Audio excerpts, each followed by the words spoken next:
Welcome to Ladder Daily Digest. We honor creators. And joining me today is Songs of Our Own. We did an episode with songs a couple months ago. If you want to check it out, I'll try to provide a link in the description. Welcome, Tara Herbert, to our show.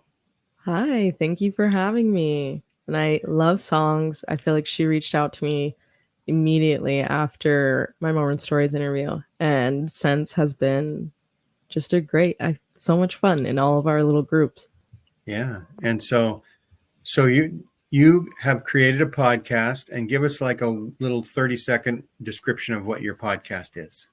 Yeah, my podcast is called Pouty Mouth, and it's really for former Mormons who were also adopted into Mormonism.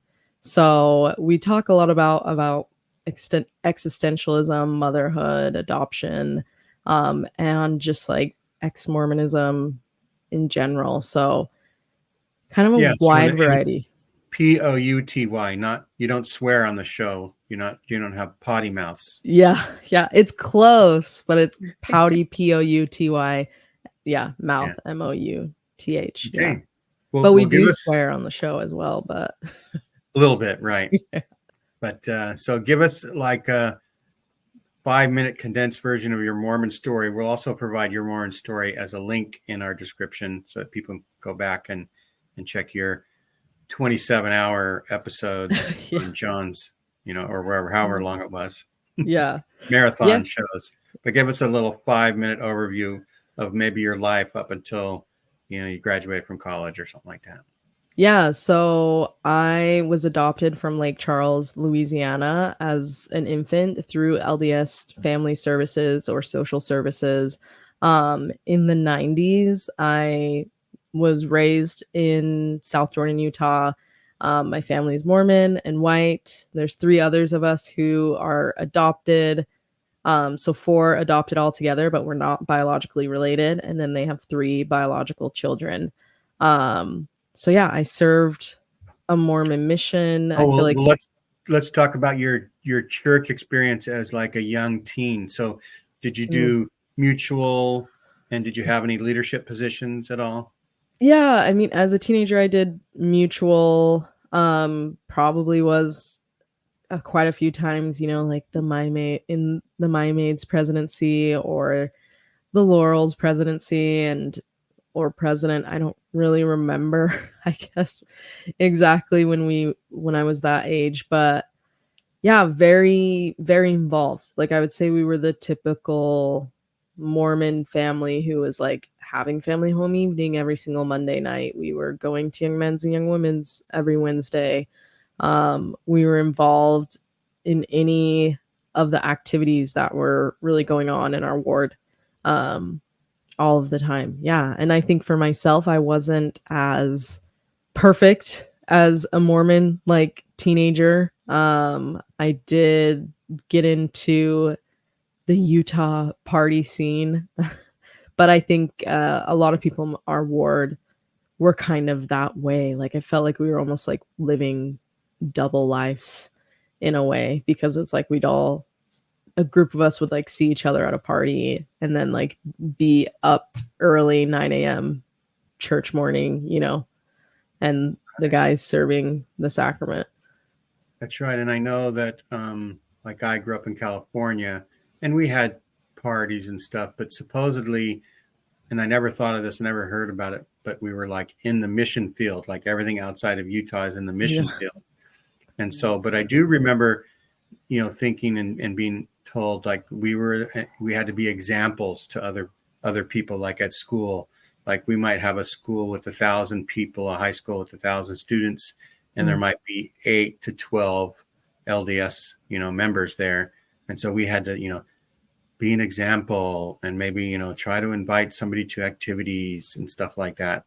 And where in Utah, it's more than 50% LDS, right? So yeah, you didn't have that sort of pressure. In a way, act more like normal kids, it seems like.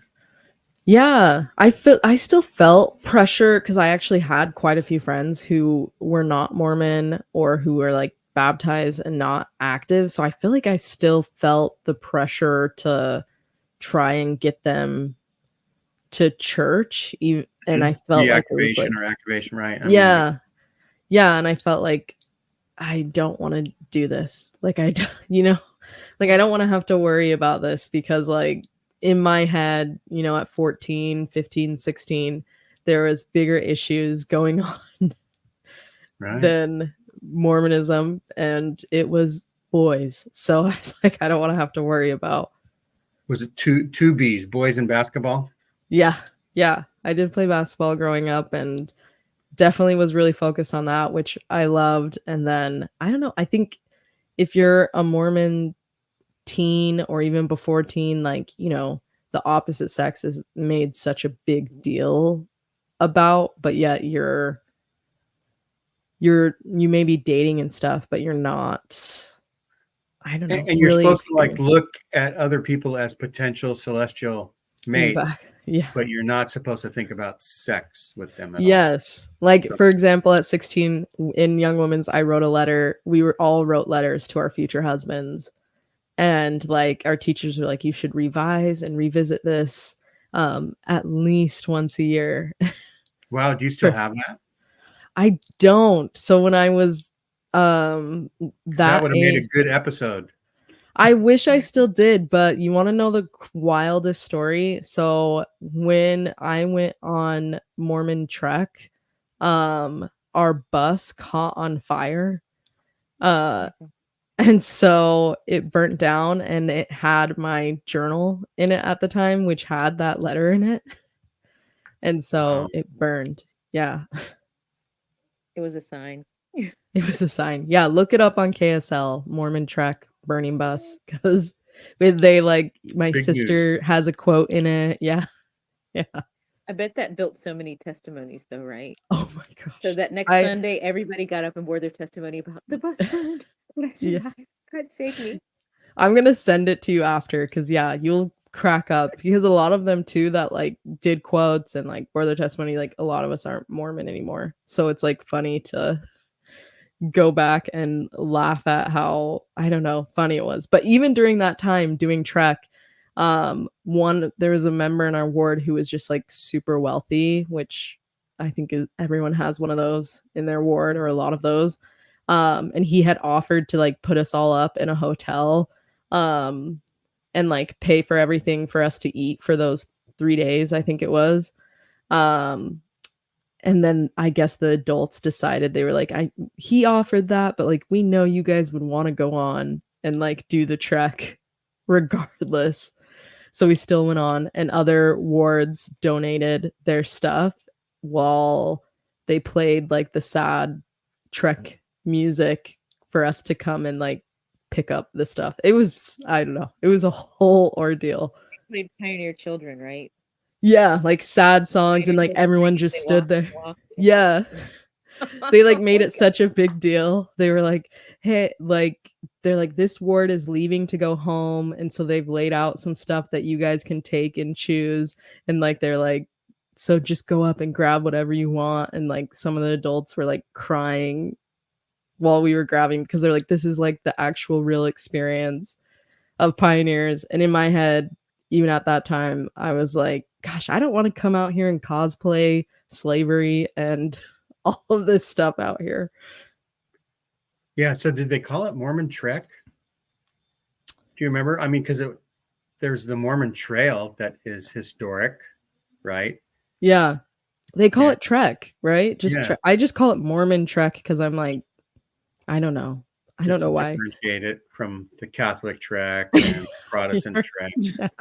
I guess you're so right. Yeah. Because I just assume people might not know what I'm talking about. So I'm like, it's like specific to Mormons, but you're right. Yeah. Because it There's is the only one Mormon Trek. Trail trek that you're doing, really, Yeah. in a way. Yeah. Pseudo. Well, for other places, like in California, they go to the foothills of the Sierras and they pull some hand carts, for a few days, and it Yeah. has to. But you almost could go travel where the pioneers were. We did. Yeah. Like all that's what we did was go to where the actual pioneers, Martin's Cove, um, Oh. and the actual trail. Yeah. So you went where the Martin Handcart Company was? Yeah. exactly. That story. Okay. Yeah, and I don't really get it. Like I had a lot of fun at some parts, like with friends and stuff, because we were all friends. But like all of my siblings and stuff are like, yeah, like I don't really know. Like I don't really feel like this doesn't feel spiritual. Like, and maybe a lot of it was just really awkward, right? Like they had like the young men carry all the young women across the water right there, like Martin's Cove did when it was like freezing, and I was just like, I don't want to do this. They had like the women's pole, where women have to pull up their hand cart like up a hill to signify like when was what war was it? Some war where all the men had to go and fight. The Mexican American War, I think the what was that called? The they marched the Mormon Battalion. Yeah. Yeah, you're right.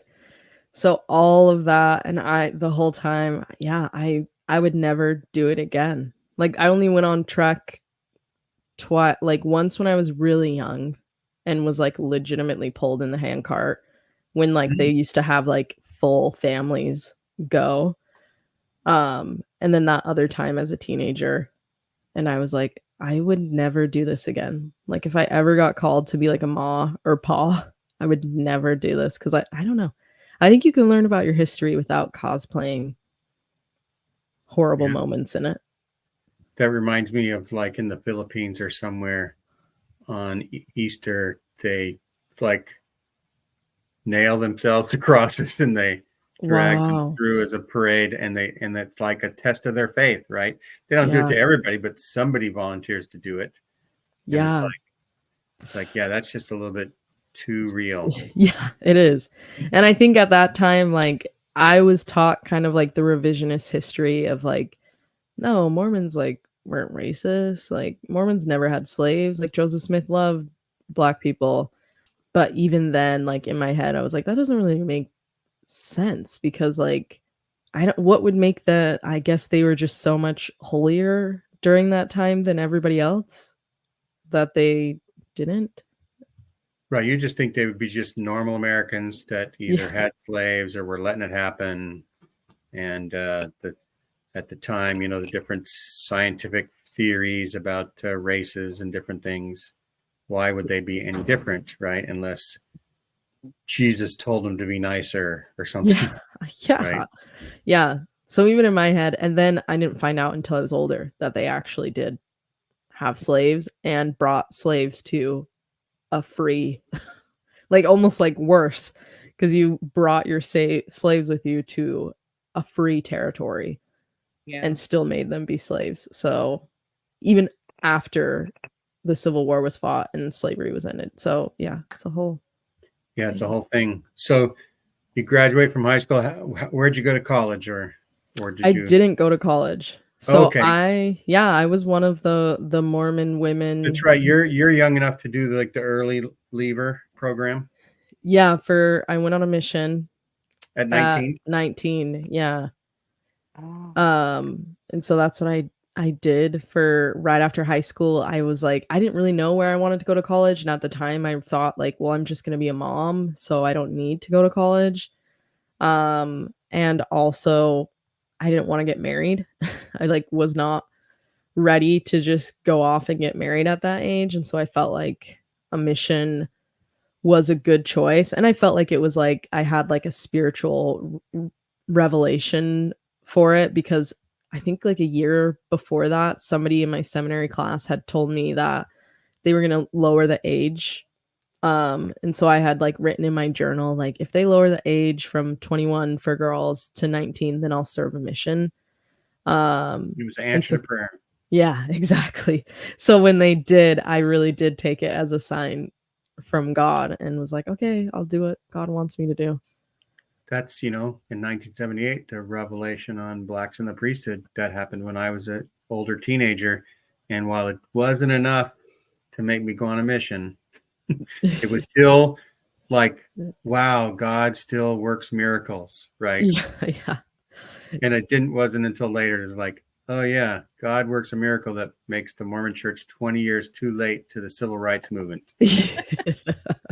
But we're Right. like in our own little bubble, right? Of Mhm. like what we think. Like it's like we don't even realize that like outside of this, like people are being treated better. That it's like, oh my gosh, this is like from God. And so the church sent you to Iceland, right? Or where did they send you? Thank God, not to Iceland. I went to Atlanta, Georgia. Atlanta, Georgia. Yeah.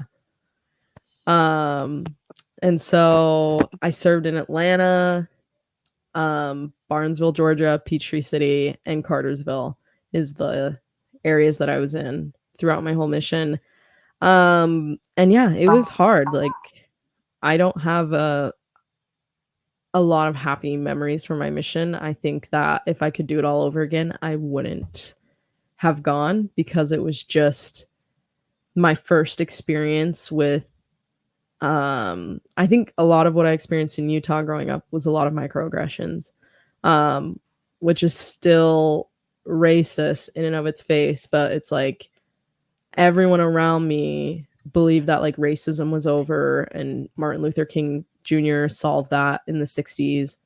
And so to go to Georgia and really any of the southern states, it's a different world than the West because of how like it's just fresh on your mind, right? Like everything is fresh. Like I live in Virginia now and it's like you know the houses when you see them that like oh my gosh, like this is generational wealth. Like this is what that looks like.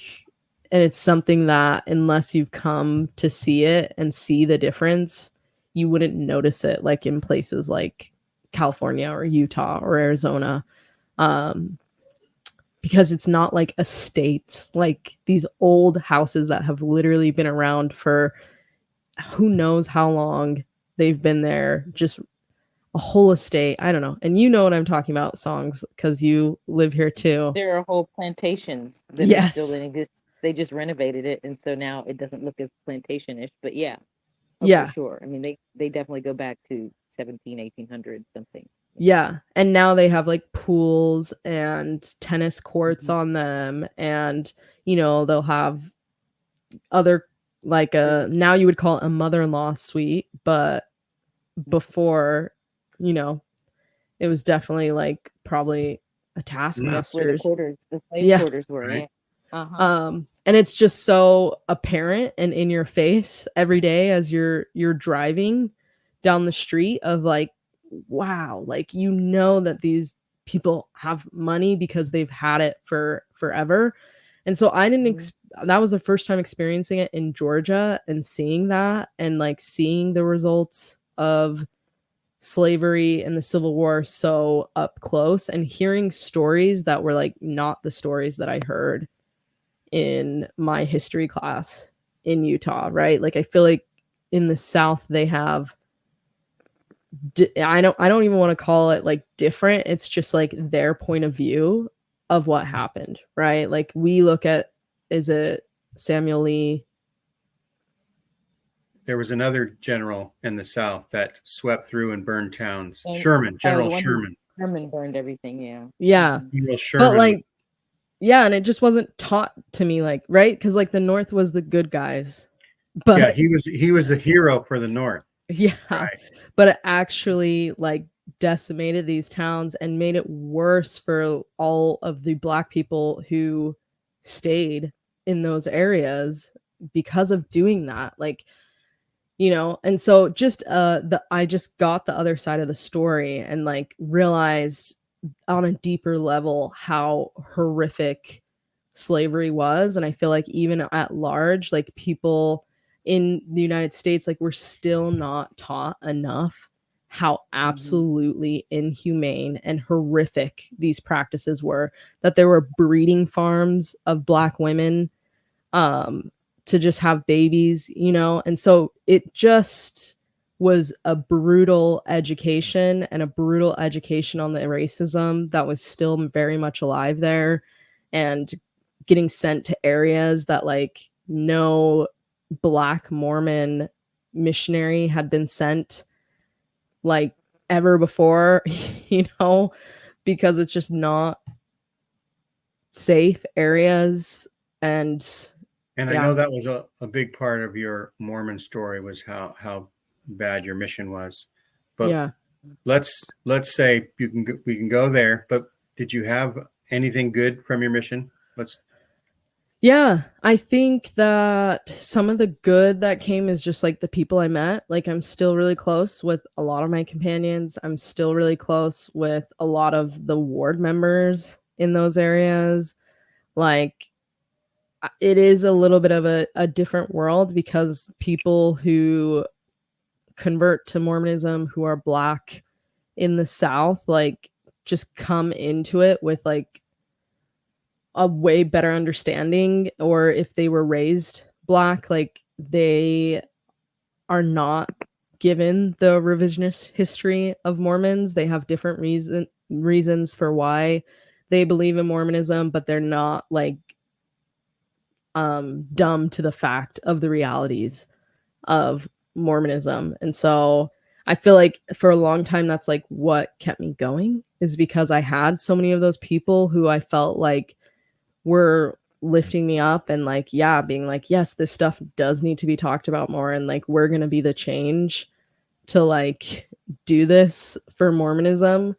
um and even talking to them now, I'm like, that is really, really beautiful, like everything that you're saying and like your ideas and stuff. And I'm like, yeah, like if that's how it was, like I would see why I would love Mormonism too, if that is like where you're hoping for it to be. Well, Right. can I ask something too? I was thinking about this because I know I'm in Virginia, and like where I grew up in Virginia was, about a half hour from here, and we were the only Black family in the Mhm. ward. So I was wondering, when you went to the South, did you find that there were like wards that had more than just one Black family in the ward, or that there were, areas where it was a Black section of town that maybe had a Black ward, or was that ever an experience you had?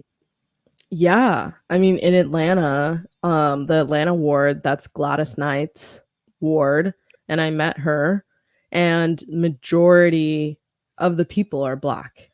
Um, and that also like reinvigorated my faith because of how many people were Black in the ward, like the whole ward almost, you know? Um, and so I hadn't seen that outside of like Genesis in Utah, going once um every fast Sunday to go to Genesis, which is like a Black ward in Utah. Um so yeah, I feel like that was really the only place. And then I'm trying to think, Peachtree City, Georgia Mhm. also had more, but still was not a lot, but like more than you would probably see in your average ward there as well. Yeah, I was thinking the only time I ever kind of experienced that was when Gladys Knight came to Richmond, and we all drove down, and they did like she did like a couple sessions in some wards that were majority Black, and that was just, I walked Firesides. in and I was like, huh? Yeah. Firesides. Yeah, yeah, she did firesides. It was musical firesides, and she had like maybe I think she was doing like one every 2 or 3 hours that day. So people were like filing in, sitting down, Yeah. waiting, and then they'd go out and they'd file in. And I remember I met my mom there because she was in a different city, and like so I waited through another session and just got to see all these Black Mormons, and that was like a shock because Yeah. I was probably, I don't know, maybe early 30s. That was the first time I had seen so many Black Mormons. It was just like really a shocking experience, to be honest. Yeah. Same. And like her choir would all meet at the Atlanta ward and practice. Um so I don't know. Like, yeah, I'm sure they all have different reasons for staying, but like I might stay. I might have still been Mormon if I would have been in that ward as well, because it was just so welcoming to Black people. Yeah. So what happened? What experiences did you have that led up to starting a podcast? Yeah. So I feel like going on Mormon Stories podcast was a big experience to start wanting to do podcasting, Oh mainly yeah. just How did John find you? Um, it was years ago when I first left Mormonism. I had emailed him just like thanking him for his podcast and like just letting him know a little bit about me. And he asked like, would you ever want to come on? And at the time I was like, no, because I was just not ready to talk about it publicly. I mean, my husband's still Mormon to this day. Um, and you all understand how hard it is to start speaking and being the ex-Mormon that like we were taught never to be. But yeah, after I did his podcast, because like later, a couple years later, I was like, okay, like I've gone to therapy. I feel like really healed, which is funny to me now, because I don't know if you ever really heal. But so I reached back out to him and said, like, hey, you know what? Like now I would be ready to like Right. come on. You weren't Yeah. healed, but you were in a better place.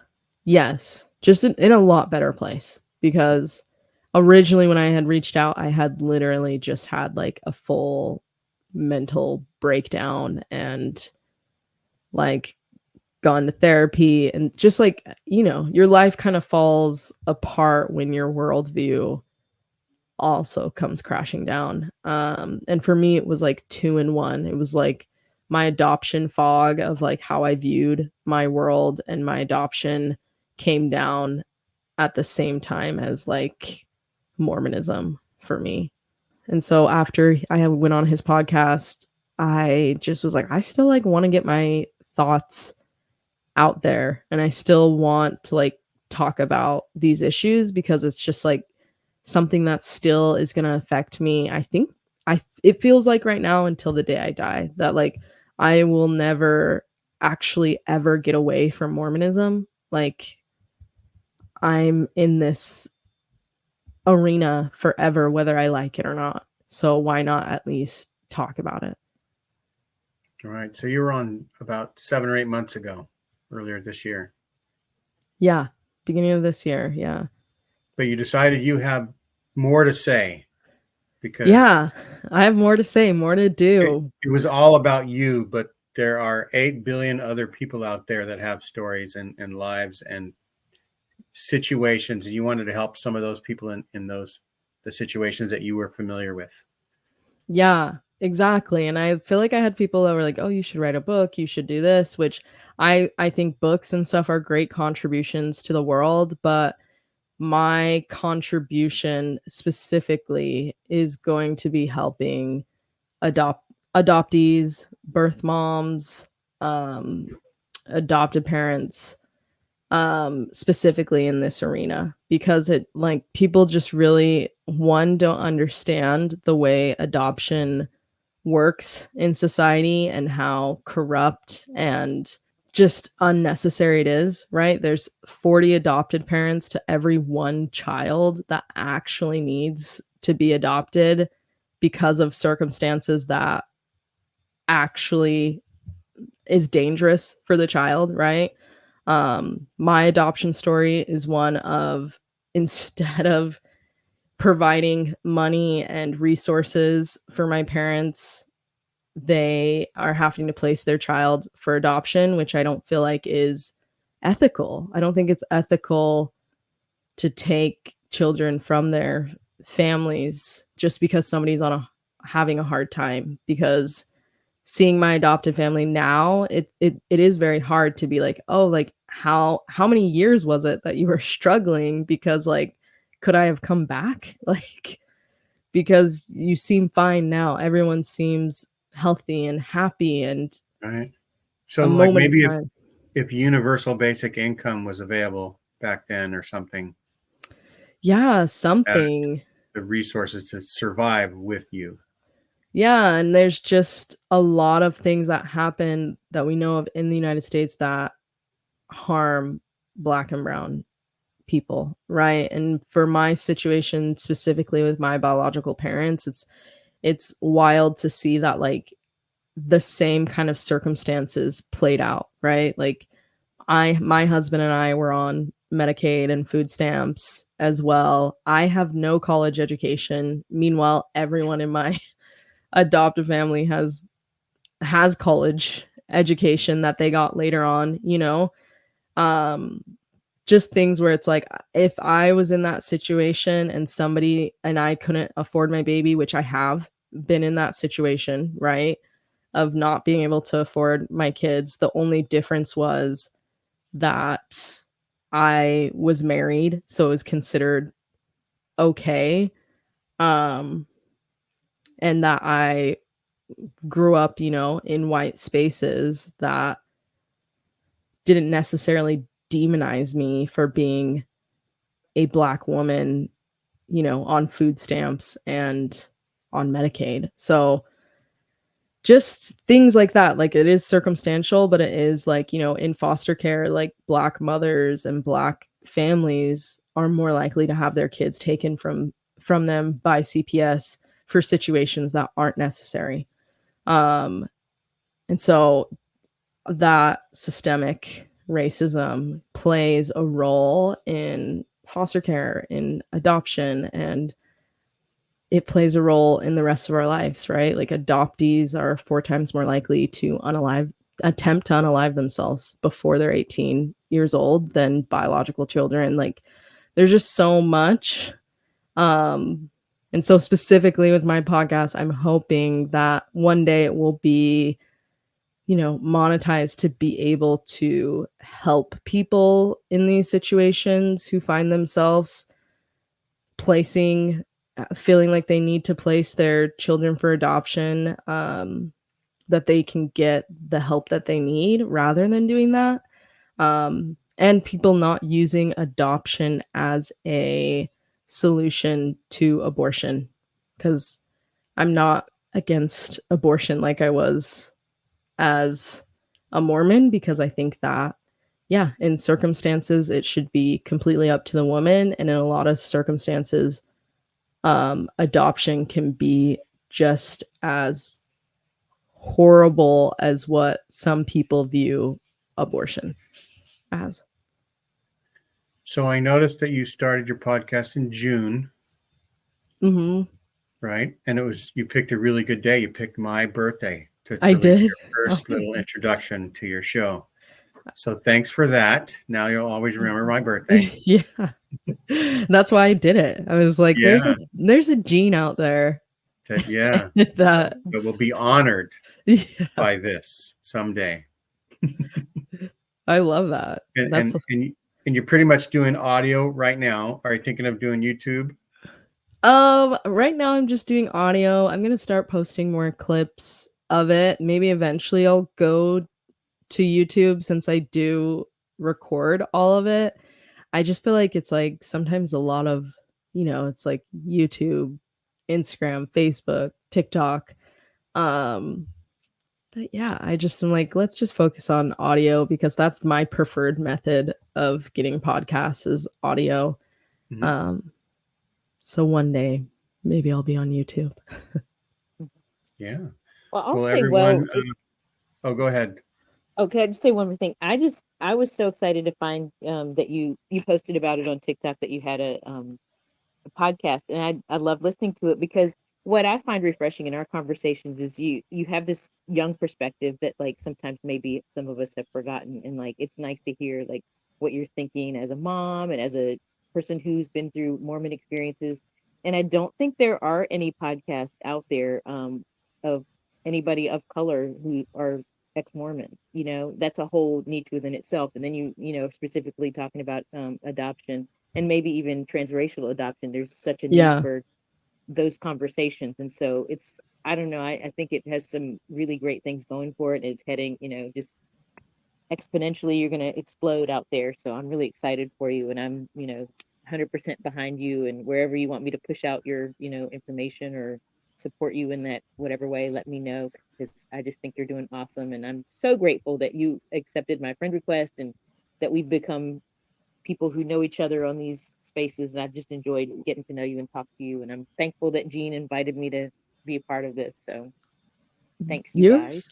you're so nice. No, I feel like everyone in the X Morning community is so nice, and like that is kind of what sparked it too. Songs was like everybody reached out, so many people reached out to me, and specifically like Black ex-Mormons reaching out to me was so helpful, and it's still so helpful to be in these groups with people my age and older with more experience because of that. Exactly like what you said. Like I feel like I'm like still struggling to find my way, and so it's like feels amazing to talk to you and Chanel and be like, how did you navigate this or that, and like how like help me, you know? So yeah, we're just all there for each other, and I'm gonna talk about it more. I get nervous to like tell people I have a podcast. I don't know if that happens to you, Gene. It's like My wife is sick of me telling everybody.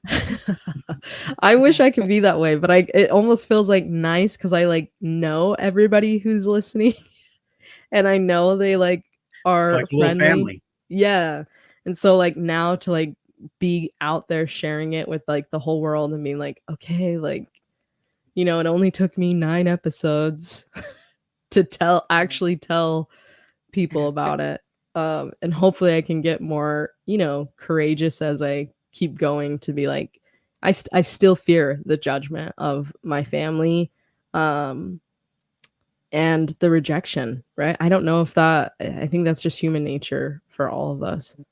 Well, thanks for coming on our show, and hope you get a few more listeners. I invite everybody to go to her show, Pouty Mouth, and I'll provide a link in the description.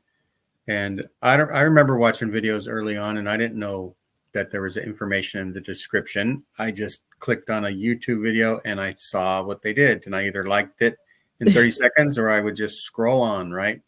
And so everybody check the description for the link, and also we'll provide the other links we talked about. And you know, everybody like and subscribe and share this video. Somebody just said, you know, sharing is caring, and so that's the way to get Tara's word out and to help other people, you know, hear her story. Thanks everybody for watching, and have a great rest of the year. Bye-bye.